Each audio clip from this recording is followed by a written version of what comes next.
जिस कुंभ को मैंने अब एक्सपीरियंस किया है, वह कुंभ जिसका जिक्र कहानियों में करा गया है, शायरियों में करा गया है, कविताओं में करा गया है, वह कुंभ इन सब से कहीं दूर नदियों के संगम, साधु संत, लोगों की भीड़ और घाटों में दफन है, जिसके हर पल को जीने और देखने मैं आया हूँ इस प्यारी सी भूमि महाकुंभ में।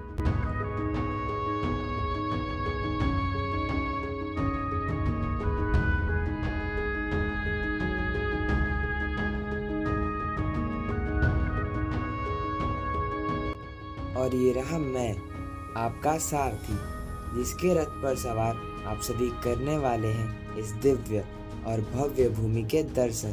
तो चलिए करते हैं इस सफर की शुरुआत शुरू से।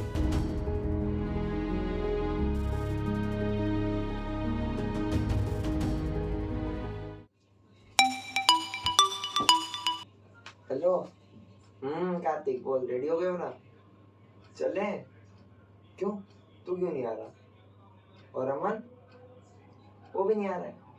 क्यों भाई, क्या हो गया? दोनों ही नहीं चलोगे? अबे यार, कर दी ना एंड टाइम पे सीन कैंसिल। अबे यार, इस सफर की शुरुआत में ही एक प्रॉब्लम हो जाती है। मेरे दोस्त जो मेरे साथ इस सफर पर जा रहे थे, उन लोगों ने लास्ट मोमेंट पे प्लान कैंसिल कर दिया। मेरे लिए बहुत मुश्किल घड़ी थी, क्योंकि मेरे पास अब दो ही रास्ते थे। या तो मैं भी अपना प्लान कैंसिल कर दूं, या मैं अकेले ही निकल पड़ूं इस सफ़र के लिए। और मैंने दूसरा ऑप्शन चुना। सोलो ट्रैवल का यही फ़ायदा है, हम यहाँ जाते अकेले हैं बट कभी अकेले होते नहीं। ऐसे लोगों के बीच होते हैं जो अपने जैसे ही हैं। वही ट्रेन में मेरी मुलाकात होती है एक अनजान राही से, पर जर्नी खत्म होने तक हम अनजान नहीं होते। उनकी कंपनी बहुत मज़ेदार थी और उनकी फ़नी बातों ने इस जर्नी को और भी ज़्यादा मज़ेदार बना दिया। एक कहावत है ना, लड़कों की दोस्ती में उम्र की कोई सीमा नहीं होती। इसका बेस्ट एग्जाम्पल मुझे आज देखने को मिला।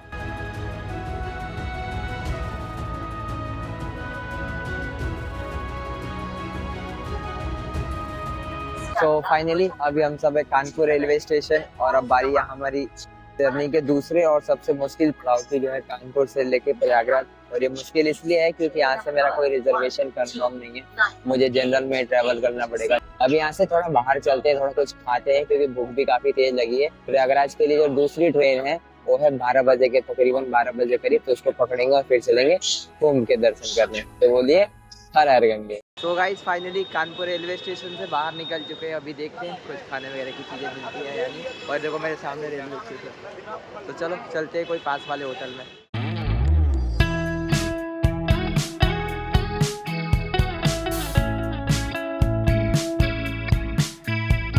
भाई क्या ना, किसी नसीब में भाई डुबकी लगाने का लिखा हुआ था, प्रयागराज जाने का लिखा हुआ था।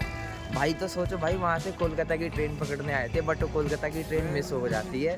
तो भाई आप प्रयागराज वाली ट्रेन पकड़ते हैं ताकि यहाँ से कोलकाता की दूसरी ट्रेन पकड़ पाए। और वहीं पे लकीली मैं मिल जाता हूँ। और भाई को मैंने कन्विंस कर लिया कि चलो भाई, ये 144 साल बाद में आया है तो कोलकाता की ट्रेन तो अगले दिन भी आ जाएगी, पर ये दोबारा नहीं आएगा। तो चलते हैं फिर, बढ़िया लेते हैं दर्शन। संगम मेरे से बस चंद किलोमीटर दूर था और मुझे यकीन नहीं हो रहा था मैं सच में महाकुंभ आ चुका हूँ। घर पर जिस भीड़ को देखकर मैं डर रहा था, अब उस भीड़ ने मुझे एक्साइटेड करना शुरू कर दिया। और इतनी भीड़ और इतने शोर शराबे में भी एक सुकून था, जिसका असर दिल को नहीं, मेरे सोल को हो रहा था। पर इतने लोगों के बीच भी मुझे कुछ मिसिंग लग रहा था, जो था मेरा इनर पीस, जिसकी तलाश करने मैं इतने दूर आया था।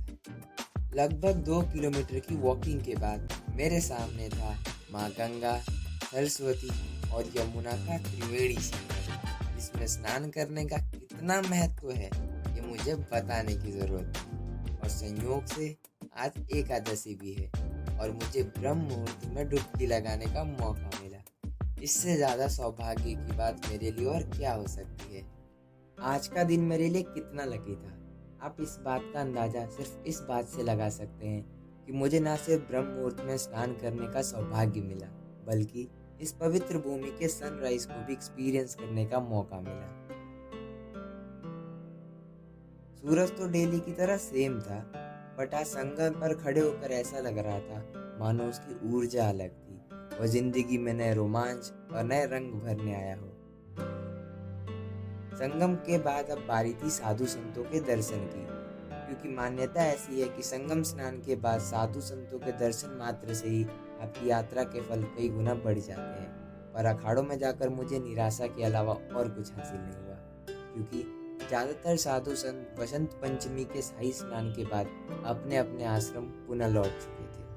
हालांकि मुझे कुछ बाबा लोगों से मिलने का मौका मिला, पर रील्स के ऊपर बाबा लोगों का आक्रोश रूप देखकर मेरे अंदर ये सारी बातें रिकॉर्ड करने की हिम्मत नहीं हुई।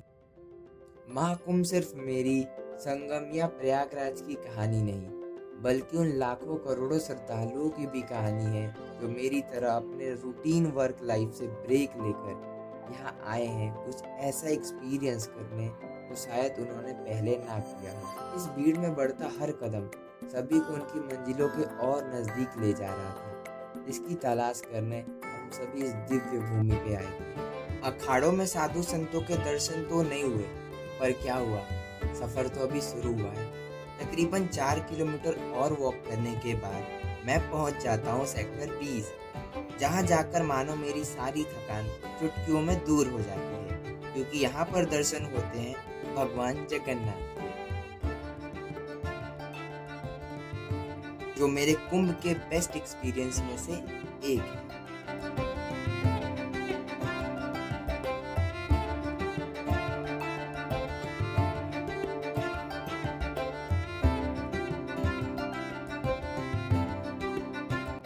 भगवान जगन्नाथ के दर्शन करके मैं निकल जाता हूँ इस दिव्य जगह को एक्सप्लोर करने, पर यहाँ की भीड़ और चिलचिलाती धूप मेरे इस सफ़र को और मुश्किल बना देती है। और इतनी भीड़ होना तो लाजमी है, क्योंकि महाकुंभ है दुनिया का सबसे बड़ा मेला। हर 12 साल में ये मेला जब भी लगता है तब एक नया वर्ल्ड रिकॉर्ड बनाता है, और इस बार 2025 का महाकुंभ सबसे बड़ा वर्ल्ड रिकॉर्ड बनाने वाला है, क्योंकि महाकुंभ 144 साल में एक बार आता है।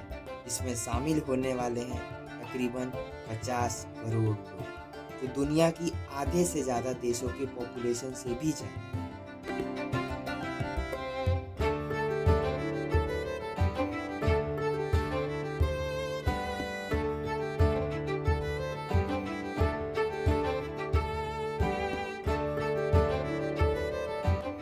माना जाता है कि संगम के पानी में हर पाप को धोने की शक्ति होती है, बल्कि यहाँ डुबकी लगाने से मोक्ष यानी जिंदगी और मौत के चक्र से मुक्ति मिलती है, और उसी मोक्ष की तलाश में संगम घाट में करोड़ों लोग आते हैं।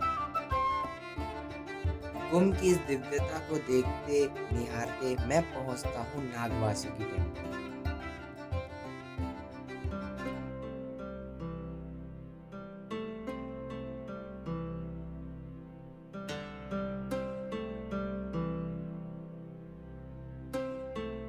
जो डेडिकेटेड है नागों के राजा वासुकी, जिनकी मदद के बिना शायद समुद्र मंथन कभी हो ही ना पाता।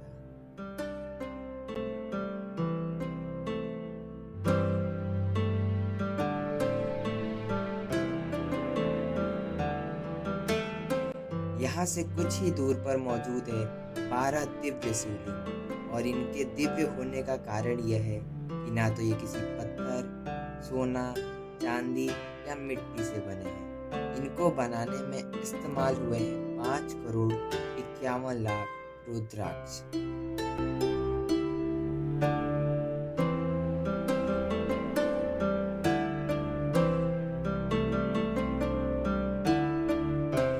वहाँ से मैं लगभग 8 किलोमीटर की वॉकिंग करके वापस आ जाता हूँ संगम क्षेत्र, क्योंकि मुझे विटनेस करना था संगम का इवनिंग व्यू, जिसको देखने के लिए मुझे जाना पड़ता है आदि शंकर विमान Mandapam.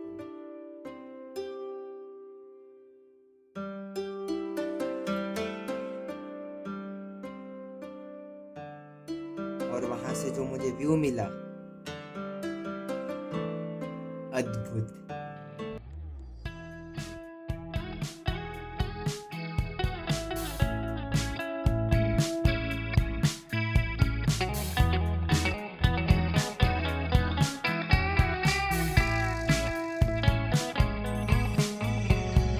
Reminiscing the good old days, remembering to forget.